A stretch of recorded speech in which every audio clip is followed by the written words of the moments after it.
Las huellas del alba. Tenemos una cita con la memoria musical, con la memoria cultural. Sí, en el mundo onírico de la radio. Las huellas del alba.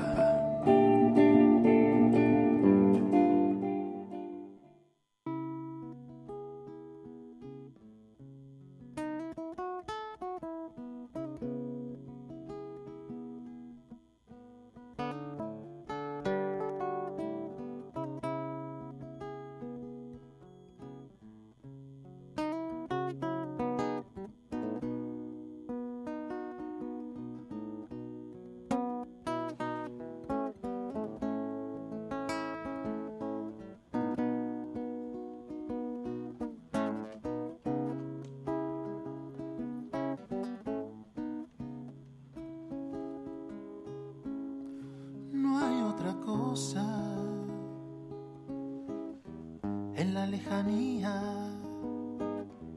solo mirar las montañas caer, caer, caer.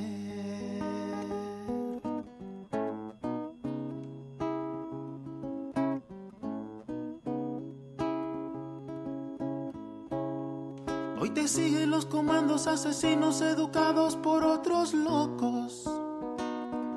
Caen bombas mutilando a la humanidad. Otros se están matando con el egoísmo en las manos. Avariciosos insaciables decapitando la paz. ¿Quién ha visto a los niños llorando de miedo? ¿Quién ha visto a los hombres morir por la paz? ¿Quién ha visto a las mujeres pariendo crueldad? Tengo una bomba en el cuerpo que no me deja soñar. Tengo esperanza que la humanidad pueda cambiar. Matan de sed, de angustia y de miedo. Que no se les olvide que mi amor semilla será. Desactiva la guerra con fiebre de amor. Deja que las palabras condenen tanta crueldad.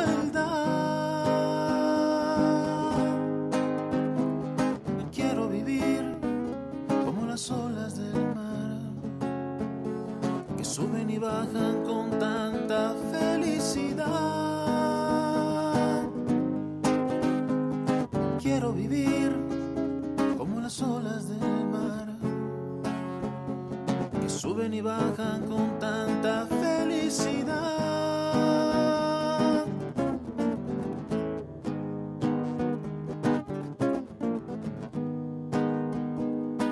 ¿Quién ha visto a los perros aullando de miedo? Las huellas del alba, en el mundo onírico de la radio. Bienvenidas, bienvenidos. Hoy día de Saturno, 11 de mayo de este año 2024. Y es un gusto para un servidor, Alex Salamandra, abrir esa puerta a la actividad más bella del universo, que es la expresión. Sí, amigas y amigos, hoy vamos a abrir esa puerta y les hago la invitación a que se queden con nosotros. Acabamos de escuchar a Tonatiuh de la Cruz Barajas, un hermanazo donde quiera que andes, hermano. Te mando un abrazo de corazón a corazón con tu obra Tragedia.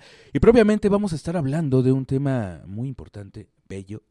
Por eso les insisto, quédense, porque hoy tenemos el gusto de tener a un doctor que no solamente vamos a platicar de sus grados académicos, sino para mí un doctor del pensamiento, un doctor de la filosofía, un doctor que deja semillas en el corazón y en la conciencia de sus estudiantes. Tengo el gusto de tomar clase con él en la Universidad Autónoma de la Ciudad de México, ¿sí? Plantel del Valle. Él me da lo que es filosofía del derecho.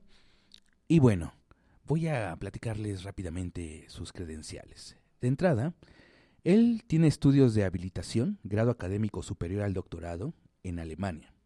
Estudió doctorado también en filosofía en Alemania, estudió la maestría en filosofía en la Universidad Nacional Autónoma de México, igual la licenciatura en filosofía y también la licenciatura en estudios de ciencias religiosas en la Universidad La Salle. Sí, aquí con nosotros en Las Huellas del Alba, el doctor Juan Manuel Contreras Colín. Bienvenido, doctor, ¿cómo está? Hola, Alex, muy buenas tardes, muchísimas gracias por la invitación, una oportunidad para reflexionar y saludar con mucho cariño a todos tus radioescuchas, tus seguidoras, tus seguidores que se dan un tiempo para hacer de esta tarde una atmósfera muy propicia para compartir, convivir con la familia, pero también convivir con las ideas, que eso también es muy importante.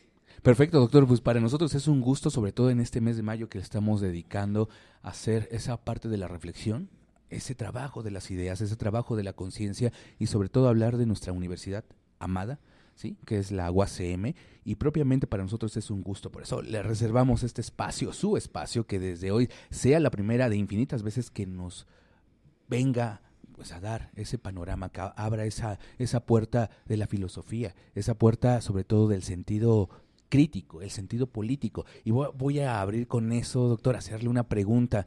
Nosotros como sus estudiantes siempre tenemos el gusto y el agrado de que nos vaya delineando una ruta, pero una ruta a la actividad propia de la política. Uh-huh. La política, como usted lo dice, la filosofía es política. Uh-huh. Todo lo que hacemos nosotros como seres humanos, si lo concentramos, lo dirigimos, es política. Uh-huh. Y bueno, ¿cómo vamos a entender a partir de la filosofía o como los seres humanos, pues qué es la política, qué es lo político, qué es las políticas? Comparta con nosotros, por favor, doctor, para ir dirigiendo pues esta charla. Muy bien, bueno, lo primero que tenemos que decir es clarificar el concepto política. ¿Qué es la política? ¿Qué es lo político, no?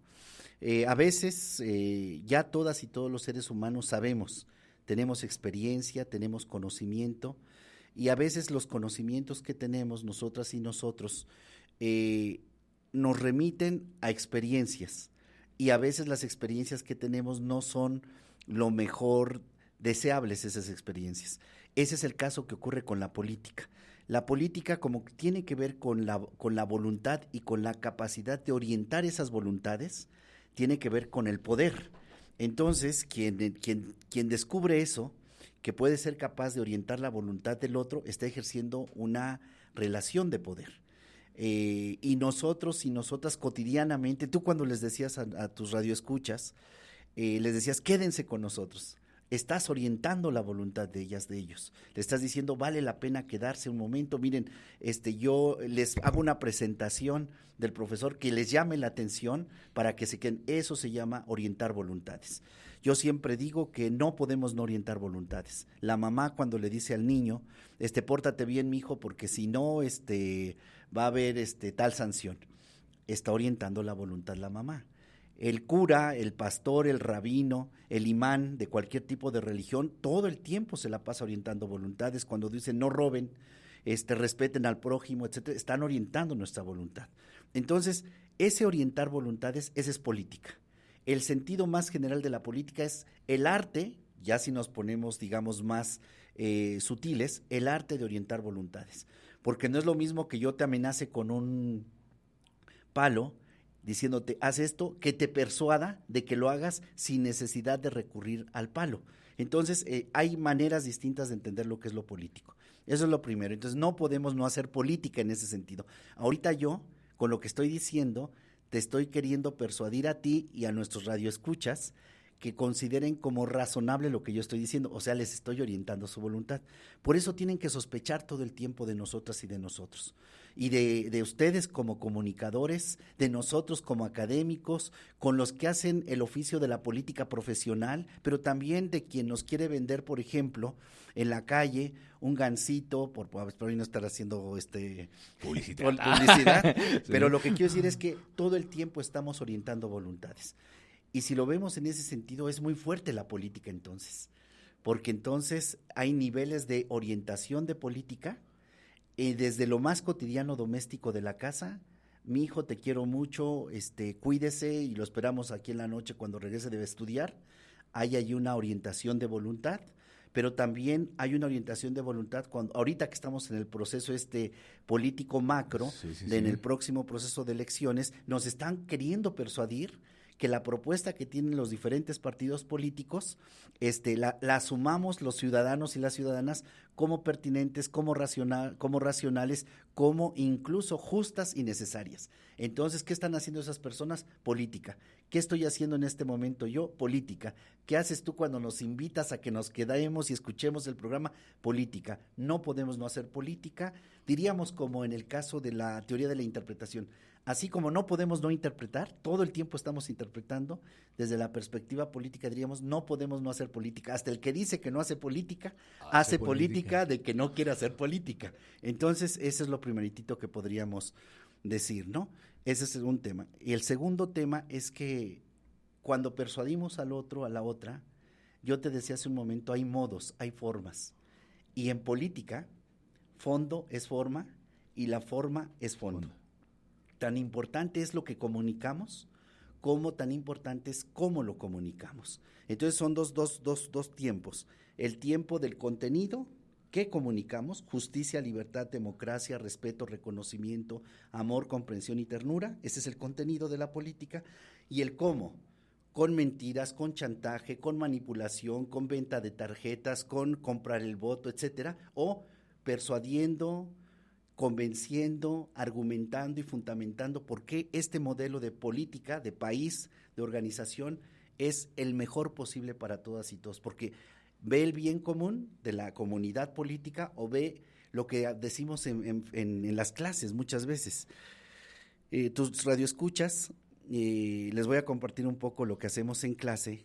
Desde los griegos decíamos en algunas ocasiones, Alex, los griegos ya tenían el tema de la política muy claro. No solamente, no somos eurocéntricos, pero porque también los nahuas, los mepá, los iroqueses, los inuit también tuvieron sus prácticas políticas. Pero vayámonos con los griegos, que son los clásicos, en Occidente.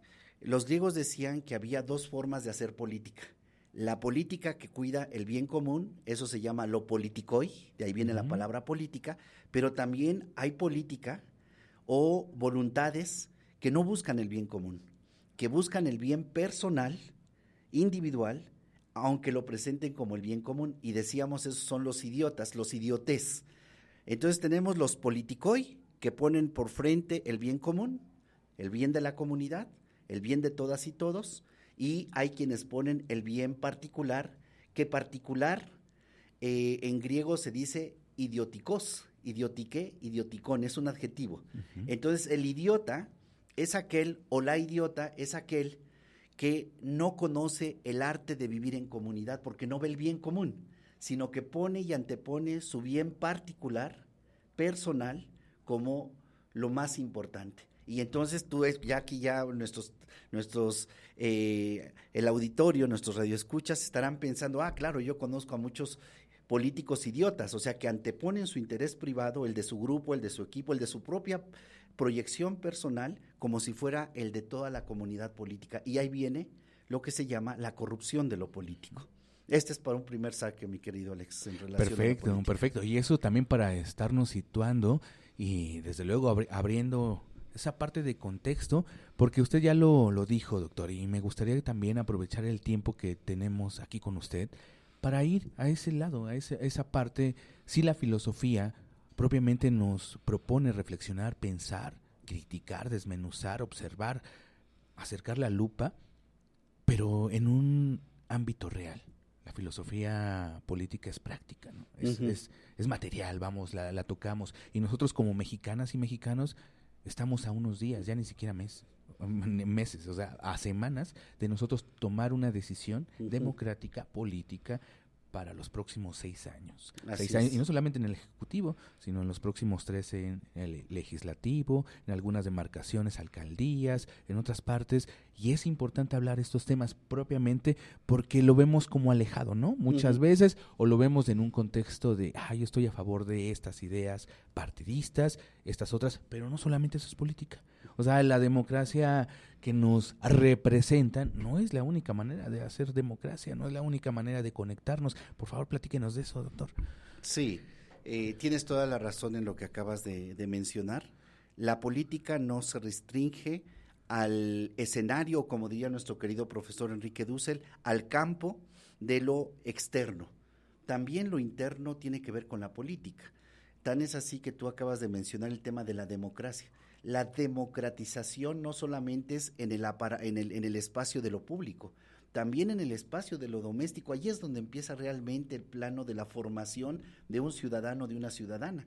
La educación doméstica juega un rol, yo diría, fundamental, porque si yo soy un papá autoritario, si yo soy un papá déspota, despotés en griego significa el que domina, dominus domini, el que es el señor, el que es el dueño de una familia, es el dueño de un negocio, etcétera. Entonces, cuando yo me comporto como un padre autoritario, como una madre autoritaria, pues qué tipo de ciudadano estoy ya formando desde este ámbito doméstico, ¿no? Ciudadanos o bien que son sumisos y que reproducen el autoritarismo después. Entonces, el tema de la democracia es un tema que atraviesa el ámbito también de lo doméstico como de lo público.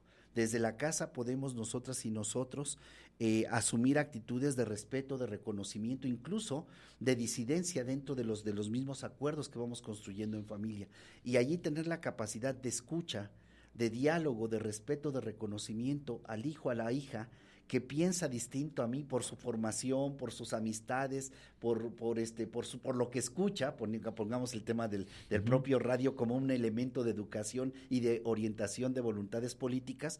Ese respeto y reconocimiento que se mama en casa se va a reproducir en ambientes o campos de interacción en la escuela, en la interacción económica, política, erótica, pedagógica, incluso religiosa. Entonces, la democracia no es un ámbito exclusivo del ámbito de la relación política, sino también del ámbito de la vida humana, porque eso es, dice Aristóteles, cuando Aristóteles define qué es el ser humano. Fíjate lo que acabo de decir y ojalá reparemos las radioescuchas en esta exposición. Cuando Aristóteles define lo que es el ser humano, es muy distinto a la concepción moderna de un Hobbes. Hobbes, por ejemplo, un filósofo inglés del siglo XVIII-XIX, decía Hobbes que el ser humano es el lobo del propio ser humano. Es una definición tremendísima. O sea, está diciéndonos Hobbes que los seres humanos estamos para cuidarnos del otro ser humano porque me va a morder, me va a quitar lo que tengo, me va a eliminar, me va a matar.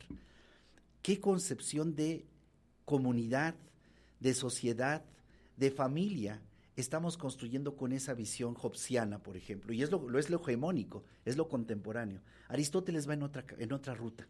Aristóteles dice que el ser humano es un to zoon politikon, es decir, un animal político, así se traduce literalmente. En términos figurativos, lo que quiere comunicar Aristóteles es que el ser humano es un ser comunitario. Y este ser, o sea, pensemos lo que significa la definición Juan Manuel Contreras Colín, Alejandro, María, Pedro, Hugo, Lulú, somos seres comunitarios. Esa es la definición de ser humano. Entonces, dice Aristóteles, si somos seres comunitarios, tenemos una relación necesaria con la comunidad. Y solamente en comunidad podemos desplegarnos y alcanzar el fin último de la existencia humana, dice Aristóteles. Le decimos, Aristóteles, díganos cuál es ese fin último. Y dice Aristóteles, la felicidad. Entonces, mira lo que dice Aristóteles, Alex. Solamente en comunidad podemos alcanzar los fines propios de nuestra especie como humanos. En las instituciones que creamos los humanos, solamente podemos realizarnos como humanos. Entonces, Aristóteles nos ayuda en este plano de entendernos como comunidad política, como seres políticos, como seres comunitarios. La gran crítica de Aristóteles que nos permite hacer Aristóteles es al individualismo, al solipsismo, al egoísmo. No existe ese ser humano. Nos han hecho creer, dice Marcuse, un teórico de la escuela de Frankfurt, dice, nos han puesto una ideología que tiene como de masas, una ideología de masas, o sea, que va dirigida a todas las personas, y el contenido de esa ideología de masas es el individualismo. Dicen, o sea, son una bola de sinvergüenzas, porque se dirigen a todos diciéndole, tú eres el más importante y no te importen los demás, cuando su ideología se dirige a todos diciéndonos lo mismo. Que seamos egoístas, ¿no? Pero Aristóteles pone un alto y nos dice, cuidado, no podemos vivir sin el otro, no podemos realizarnos sin la otra, sin el otro. porque somos seres comunitarios y tenemos que desplegar eso que se llama la tecnépolitique, el arte de vivir en comunidad. Yo siempre les digo en clase que no cualquier moco de huilo puede vivir en comunidad, necesitamos educarnos comunitariamente. Allí el tema que tú planteabas, la democracia desde lo doméstico y también lo institucional. El tema de la participación en la comunidad política. Hasta no participar ya implica un ejercicio de participación, en el sentido de que yo decido no participar, pero ese no participar ya tiene efectos prácticos muy concretos en la toma de decisiones de quienes tienen esa capacidad de hacerlo, ¿no? Entonces, no podemos estar fuera de la política, la democracia es una tarea constante y como seres humanos que somos, nosotras y nosotros, tenemos ese llamado a vivir en comunidad para tener esa alegría de vivir y realizarnos con la felicidad, que es el telos último de la existencia humana.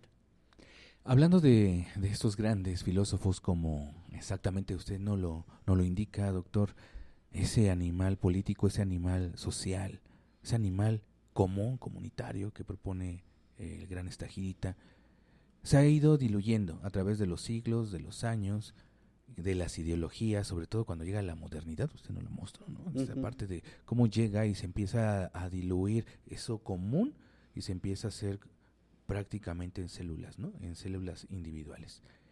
Al poder, ¿qué tanto le conviene eso, doctor? A que propiamente nosotros no nos pongamos a discutir como los griegos. A ver, en vez de estar, un ejemplo, chutándonos tanta contaminación visual ahora con las campañas, estar viendo tanta contaminación en los medios masivos de difusión. Es decir, ahorita eso que decía, orientar voluntades. ¿Por qué no discutirlo? ¿Por qué mejor solamente ver esta parte que me dicen, este discurso que me están diciendo, no, es que yo soy la mejor opción, los del otro lado dicen lo mismo, y realmente, pues si vamos a algo más concreto y más duro, pues no hay propuestas, realmente muy pocos tienen esa propuesta, pero nosotros, ¿por qué no hacemos ese ejercicio social? Que de plano sí estamos muy permeados por ese sentido individual, ¿o qué nos está faltando a nosotros como sociedad, doctor?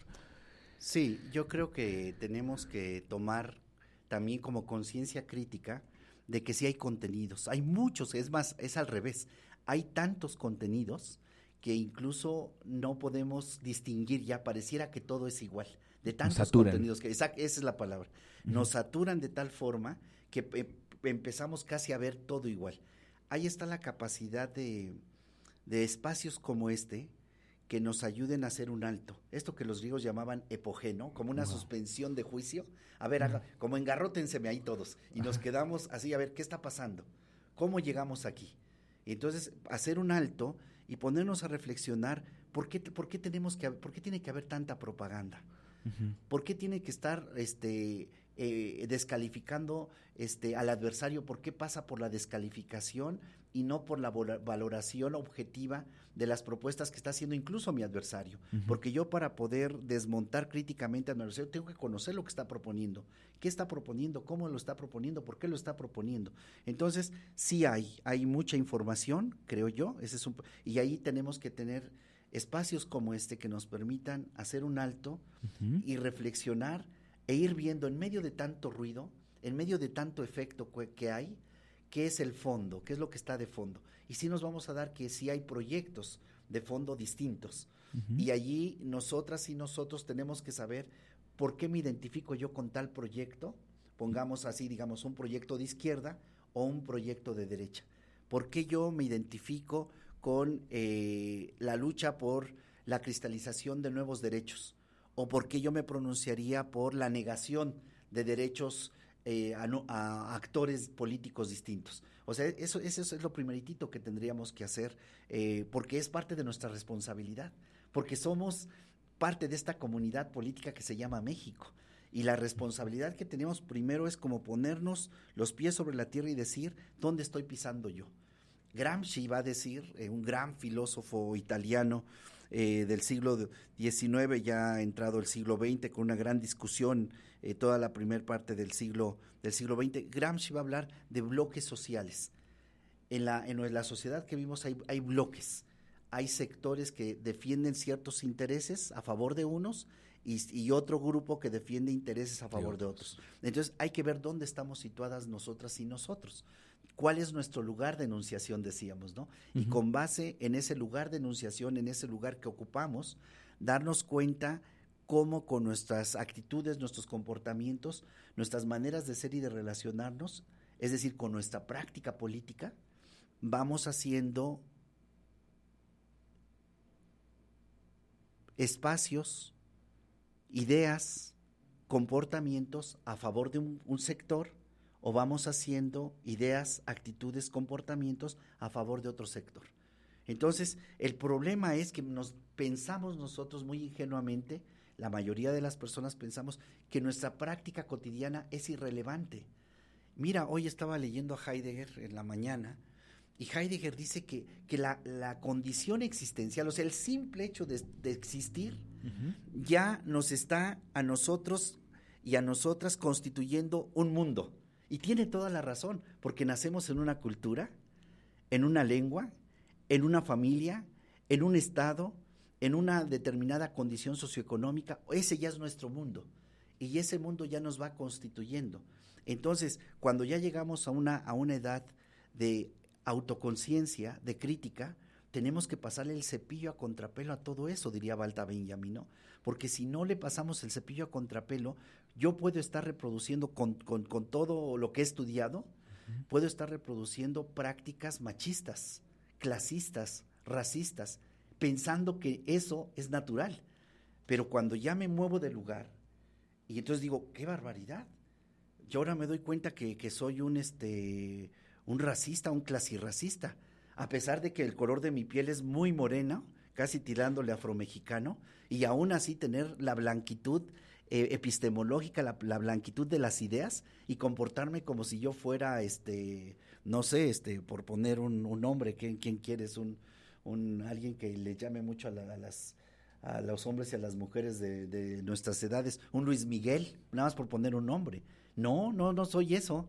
Soy un hombre moreno, panzón, chaparrito, bigotón, que tengo un antecedente histórico-cultural indígena, y que por el clasirracismo que he aprendido, que he domesticado en mi vida y que lo he reproducido, por la blanquitud epistemológica, emocional, cultural que me ha constituido, me niego a mí mismo. Imagínate, entonces, ¿qué tipo de práctica política voy a ir a estar haciendo? O sea, todos esos elementos, ya estamos, ese es el mundo de la vida para Heidegger. Y nosotros nos vamos constituyendo. Yo en este momento, con lo que estoy diciendo, estoy constituyendo a las personas que nos están escuchando. Algunos dirán, tiene razón ese señor. Otros dirán, no estoy de acuerdo con eso. Es constituir al otro. Tú, cuando yo entro a este espacio del diálogo, de esta mesa de diálogo, con los que estamos aquí presentes, ellos me constituyen, ellas me constituyen a mí, y yo los constituyo a ustedes. Entonces nos estamos todo el tiempo, porque es el mundo de la vida nuestro. Este es el mundo de la vida. Entonces imagínate, Alex, si a mí me han constituido todo el tiempo diciéndome que soy prieto, que soy chaparro, que soy panzón, que no hablo bien, etcétera, ¿cómo está mi subjetividad? ¿Cómo va a ser política esta subjetividad? Que incluso yo mismo no me necesitan decir los otros, decirme prieto, chaparro, panzón. Yo mismo ya me lo digo. Entonces imagínate los obstáculos que yo solito me voy poniendo, que impiden que yo diga, si entro a política me expongo, y no me doy cuenta que yo ya estoy expuesto. Entonces es la tarea de tomarnos en serio nosotras y nosotros, dónde somos, qué estamos haciendo, cómo lo estamos haciendo, por qué lo estamos. Desde ahí empieza el plano político. ¿Por qué digo eso? Porque eso nos va a permitir tomar conciencia dónde estamos parados. Y entonces puede ocurrir que yo, descendiente de indígenas, reniegue lo indígena y diga, no, es que yo soy menos indígena que mis hermanos porque yo sí estudié, porque sí, yo sí hablo no hablo dialecto, pero hablo inglés y hablo alemán. Entonces empiezo a hacer este distanciamiento, pero al mismo tiempo me estoy negando, pero ya estoy haciendo política con eso, porque entonces yo digo, me voy a identificar con ciertos patrones de un modelo político, de cómo organizamos la sociedad, nuestra sociedad. Yo ya no voy a ir a comer con doña Male, así en su fondita, ahora ya me voy a ir a comer al restaurantal. Si ves, empezamos a hacer estas prácticas, por eso digo, la política son actitudes, comportamientos, maneras de ser y de relacionarnos. ¿Dónde se mama eso? En la familia, en la escuela, en la cotidianidad de nuestras relaciones que tenemos con las demás. Si yo aprendo que el otro vale por lo que tiene y no por lo que es, imagínate qué tipo de relación interpersonal vamos a hacer. Eso es política. La política está en todo, aunque no todo sea política. Oiga, doctor, ¿y por qué se ha alejado la política de esa disciplina filosófica tan importante para nosotros construir otras realidades, la ética? ¿Por qué de repente se ha difuminado? ¿Por qué nos hacen pensar que son como dos disciplinas separadas cuando van de la mano? Regresando a los antiguos maestros griegos, que es parte fundamental entender uno. No se puede entender uno sin lo otro, un ejemplo, pero no, o sea, de repente vamos a la parte práctica, a la parte económica, es decir, empezamos a discutir, a pensar, a repensar la política muy alejada a nuestras costumbres, a nuestros hábitos, a mi comportamiento en la sociedad. Sí, es uno de los costos que tuvimos que pagar la humanidad cuando una concepción del mundo como es la moderna, y moderna, permíteme ponerle adjetivos, porque también hay una modernidad crítico-emancipadora, liberadora, que hay que reivindicar, pero hay otra modernidad que es pragmática, que es utilitarista y es estratégica, y esa modernidad, ese tipo de modernidad es la que se va a tornar hegemónica. Ese tipo de modernidad va a instrumentalizar las relaciones de los seres humanos, fíjate qué fuerte, va a instrumentalizar, o sea, tanto puedo yo sacar de ti, tenemos una relación, tenemos un acuerdo, tenemos un contrato o, digamos, lo más clásico que ahora nosotros consideramos como normal, un contrato. Por ejemplo, tú vas y me vendes tu fuerza de trabajo y yo te doy un contrato donde te compro tu fuerza de trabajo. O sea, ya no es la interacción, diría Emmanuel Levinas, del cara a cara, de un sujeto que se encuentra frente a otro sujeto que tienen los mismos derechos y las mismas obligaciones. Ya no es ese tipo, es instrumentalizado. Entonces, ¿qué pasó en la modernidad? La modernidad lo que hace, fractura, y no solamente fractura, rompe la relación, como tú lo dijiste muy bien, entre la ética y la política. Para no solamente la tradición griega, ya también lo encontramos en el cristianismo, durante el transcurso de la Edad Media, y no solamente en el cristianismo. Las grandes tradiciones culturales musulmanas con su despliegue filosófico, cultural, científico, teológico, también van a hacer un gran desarrollo en el vínculo entre la ética y la política. Pero la modernidad no. Y a la modernidad no le interesaba tener un límite. Porque la ética lo que va a hacer, mi querido Alex, es ponernos límites. Nos va a decir, de aquí a acá hay una relación que podemos decir que tiene pretensión de bondad. Cuando tú ya rompes el límite, ya no hay pretensión de bondad, ya hay un abuso, ya hay violencia, ya hay injusticia. Entonces la ética lo que viene a ponerle a la política son límites. Y lo que va a hacer la modernidad pragmática, utilitarista, estratégica, es sacar a la ética y decir, la ética son cuestiones personales, es el ámbito de lo privado. Tú quieres observar principios de bondad, eso es tu asunto. En el ámbito de la política se trata de la lucha por el poder y para mantenerse en el poder. Y eso es cómo llegamos allá, no importa. Los fines justifican los medios. Si tú tienes que mentir, engañar, estar sacando cada vez que intervienes en un programa de televisión mentiras para denostar y atacar a tu adversario político, no importa, vas bien. ¿Por qué vas bien? Porque es pragmatismo político. Los fines justifican los medios. Pero cuidado, porque ese tipo de acción y de relación donde la política desecha a la ética, ¿qué garantía tenemos? Fíjate, supongamos que yo soy una política o un político corrupto, que uso la mentira para alcanzar el poder. ¿Qué garantía tienes tú como comunidad política cuando votas por mí de que yo cumpla mi palabra si yo llegué al poder mintiendo? No tienes ninguna garantía. Y de lo que se busca entonces en la política con principios es que el representante político sea predecible, que si a ti te damos 5 pesos, tú rindes cuentas de esos 5 pesos, o de 25, 35 millones de pesos, rindes igualmente cuentas. Pero si tú no eres predecible, porque tú actúas de acuerdo a tu estrategia, a tu conveniencia o al escenario que se te presenta, entonces tenemos en ti un político, una política pragmática. Pero ese pragmatismo a la comunidad política no le da ninguna garantía de que tú respondas realmente cumpliendo tus promesas, porque mentiste y vimos que mentiste. ¿Sí ves? Entonces, la ética viene a ser esa garantía de que hay un principio de coherencia entre lo que piensas, dices y haces en la acción política. Y lo que se busca es que tengamos políticas y políticos predecibles. Es decir, que si dicen respetaremos justicia, libertad, democracia, cristalizaremos derechos, extirparemos la corrupción, buscamos que tú seas coherente y consecuente con eso, porque en última instancia, lo que hacemos los que votamos, fíjate qué interesante el tema, Alex, hacemos un acto de fe. Fíjate qué fuerte, porque creemos en ti. Y lo peor que puede tener un político, por eso dice muy bien por ahí cotidianamente alguien, que la mayor fuerza en política se llama autoridad moral. Puedes tú no tener los recursos para promoverte con 20,000 lonas en una avenida dije forrada completamente.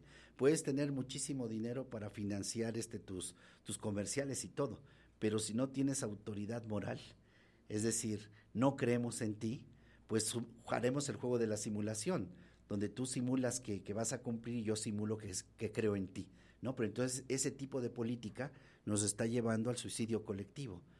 Y entonces lo que tenemos que hacer es que la gente, por eso dice, yo ya no creo en la política ni en los políticos. Es al revés, decimos en la universidad, y en la universidad crítica. Tenemos que creer en la política, porque es lo que nosotras y nosotros propio de los seres humanos hacer política, ¿no? Entonces no podemos permitir que un grupo, eso que han llamado clase política, se apropie de lo que nos corresponde por naturaleza, siguiendo a Aristóteles, a Tomás de Aquino, a Avicena, a Averroes, a toda una tradición filosófica, a incluso un Emmanuel Levinas, un Walter Benjamin, a un profesor Dussel. Tenemos que regresarle, o volver, mejor dicho, más que regresarle, volver a tomar las consecuencias profundas de lo que significa que los seres humanos somos comunidad política.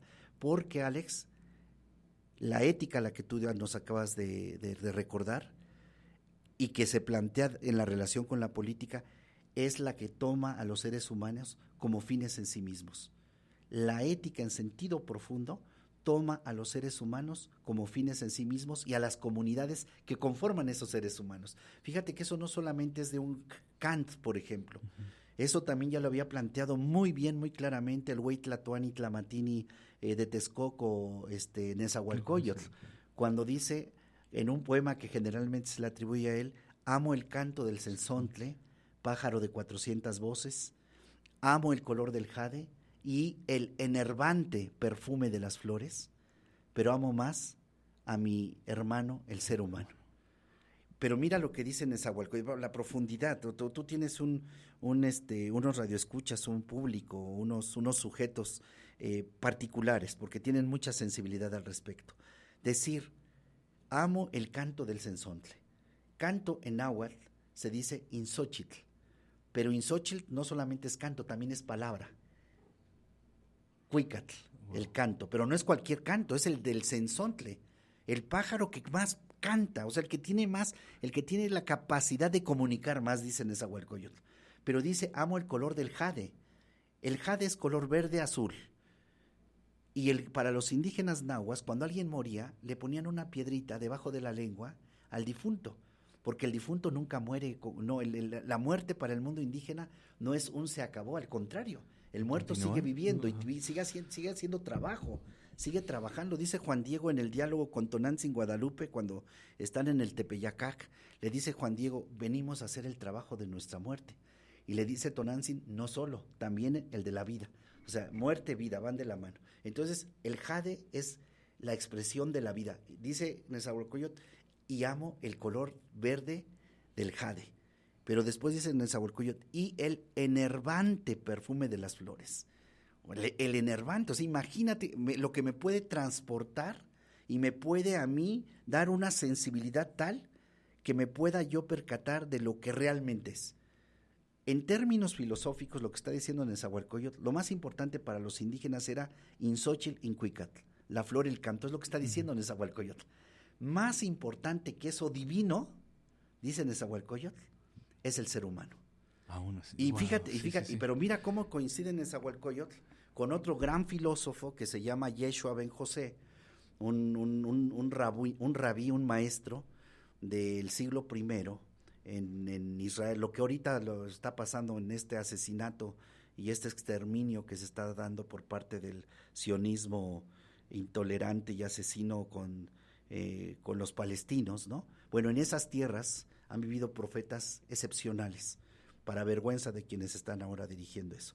Este Rabuní, Yeshua, le dice a su comunidad de amigos que el criterio más importante,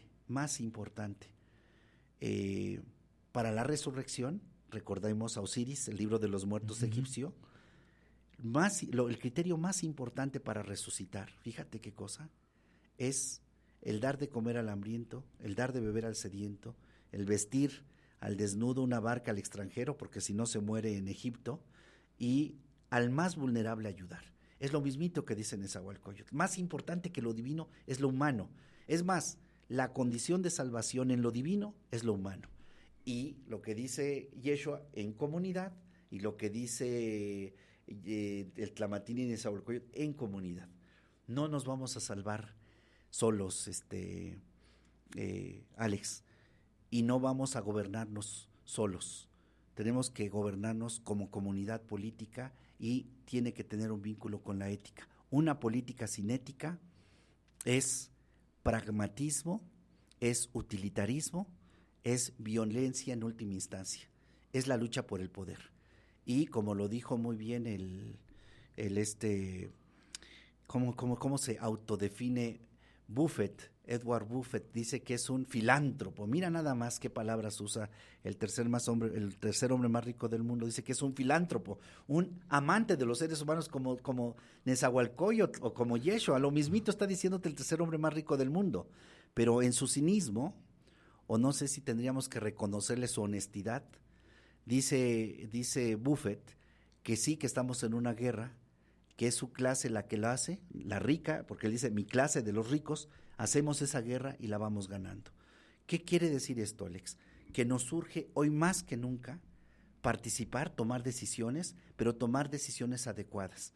¿Y qué pasa por lo adecuado, me parece a mí? En los mismos profetas y los grandes filósofos nos lo dicen. El lugar que da verdad, dice otro gran filósofo, Ignacio Ellacuría, el lugar que da verdad es el lugar de los pobres, siempre.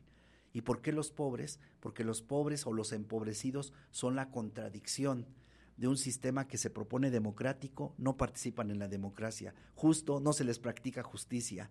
Educación, son excluidos de los procesos educativos. Salud, carecen de la salud. O sea, son el pobre, el enfermo, la viuda, el huérfano, es la contradicción de un sistema.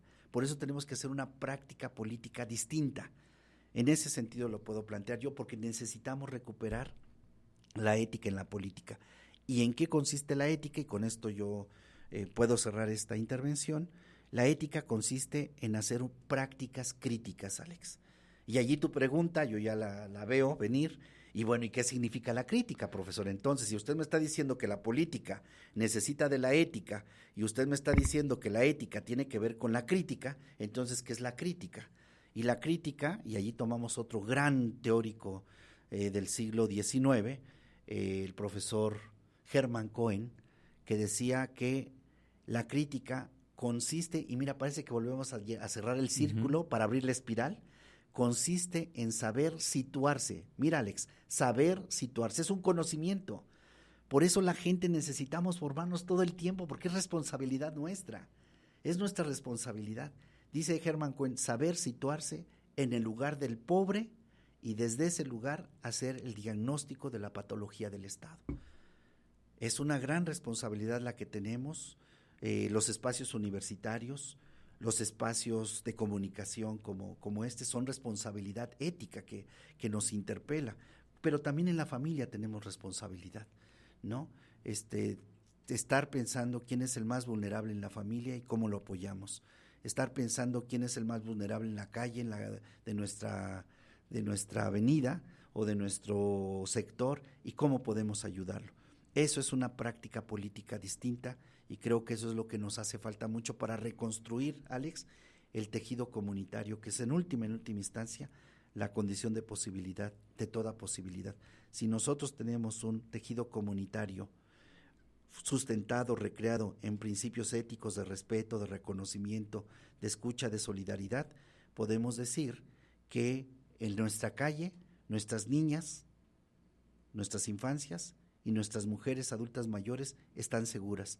Y si las infancias y las adultas mayores están seguras, todos estamos seguros, porque nuestros criterios, los más vulnerables, las más vulnerables, están seguras.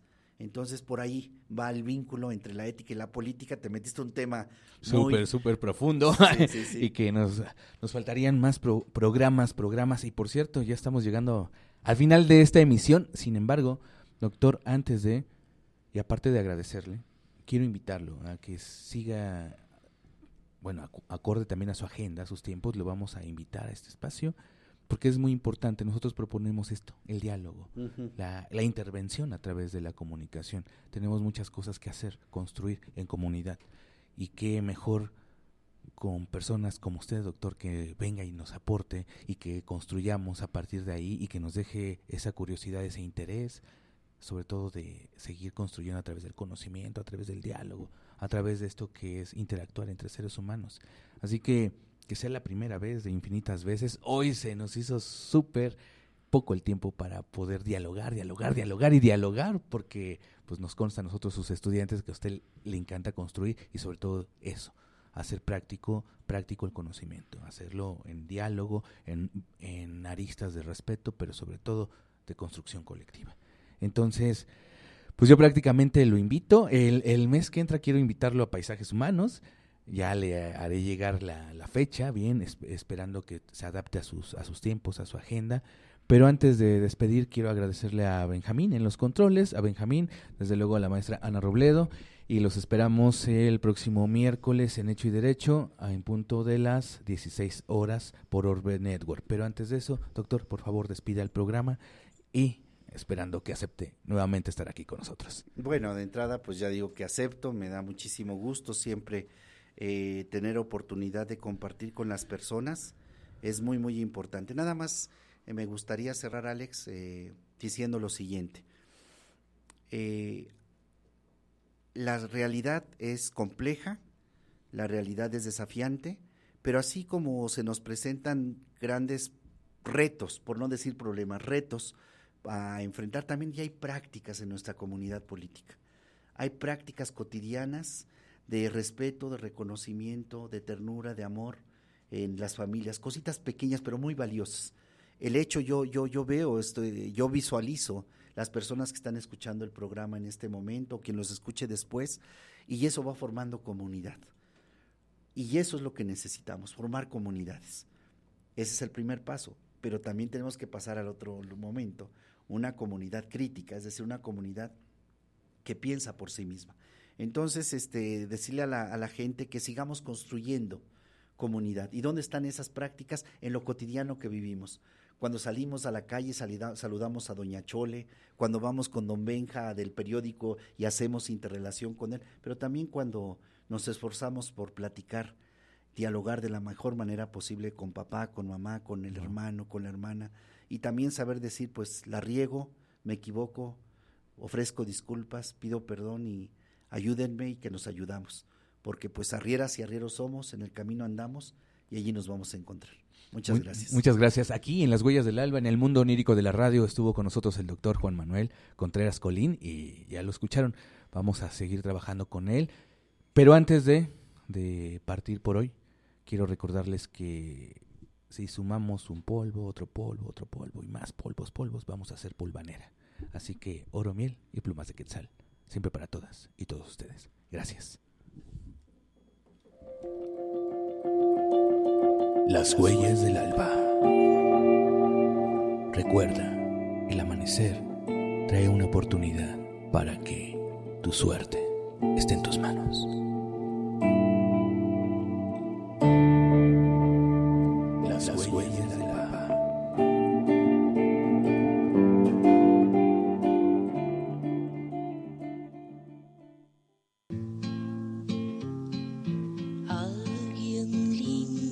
la celda de la tortura, que no quede la sangre ni la amargura. Alguien pone en los muros el nombre de ella. Ya no cabe en la noche ninguna estrella.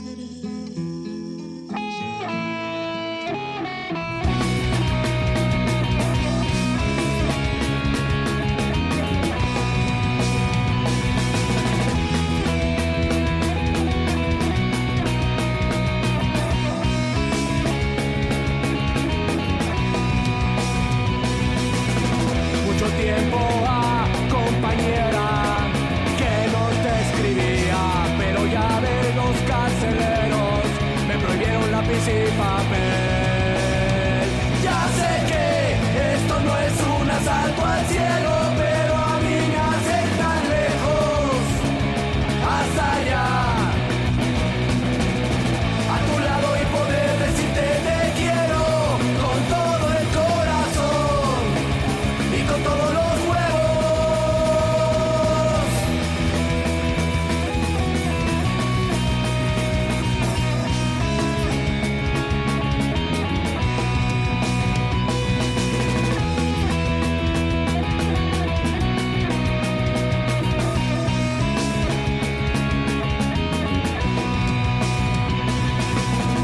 Ojalá que los camaradas sigan haciendo la revolución. Dígales que aquí queda rabia a pesar del dolor.